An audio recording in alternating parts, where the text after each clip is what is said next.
Tapos na ang search and retrieval operation sa karagatan ng Masbate. Nahanap na kasi ang labi ng lahat na masakay ng Seneca Piper plane na bumagsak.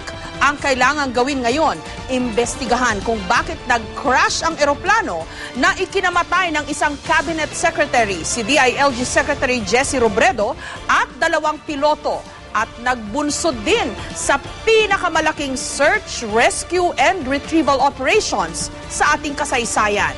May report si Julius Segovia. Kasabay ng investigasyon ng Civil Aviation Authority of the Philippines o CAAP sa bumagsak na Piper Senicang lulan sina DILG Secretary Jesse Robredo. Ipapatawag din ang mga taong magbibigay linaw sa plane crash. Una sa listahan ng AD Robredo na si Police Senior Inspector Jun Abrazado. Ipapatawag din ang mga opisyal at maintenance crew ng Aviator na pag-aari ng nasawing pilotong si Captain Jessup Bahinting. The survivor, pangalawa yung tower, pangatlo yung mechanic at iba pang mga humahawak, gumagalaw dyan sa aeroplano na yan. Pati ng telecommunication company kung saan may subscription si Abrazado, ipapatawag din. Isasama kasi sa investigasyon ng mga huling text message ni Abrazado bago ang crash. Wala raw kasi silang patunay na nakatawag pa ang piloto sa air tower bago ang trahedya.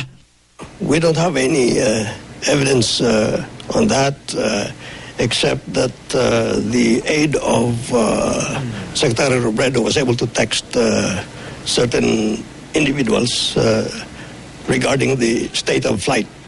Marami raw dapat busisiin sa mga bahagi ng bumagsak na Piper Seneca. Kasama na rito ang locator ng eroplano na hindi raw gumana. Itong mga maliliit na aeroplano na ito, walang black box. Lahat ng aeroplano sa bansa natin, meron tinatawag na ELT. Supposed to be, yan ang regulasyon, no? May ELT, Electronic Locator Device, transponder, na isang katanungan din yan. Bakit hindi gumana ito? Supposed to be, pag tumama ang aeroplano sa seawater or may nangyari, mag-e-emit ito ng signal. Bakit walang signal? Mismong si Pangulong Noynoy Aquino ang nagutos ng malalimang investigasyon.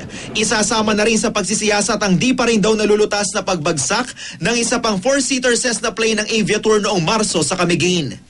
Sa kabila ng pinakahuling insidente ng plane crash, iginiit ng DOTC na matatag pa rin at ligtas ang aviation industry sa bansa. Nagkataon lang daw na isa na namang trahedya ang naganap. Pero umaasa ang kagawaran na sa isinasagawang investigasyon ng CAAP, maiiwasan na kung di man daw talaga matutuldukan ang mga aksidente sa himpapawid. Julius Segovia, GMA News.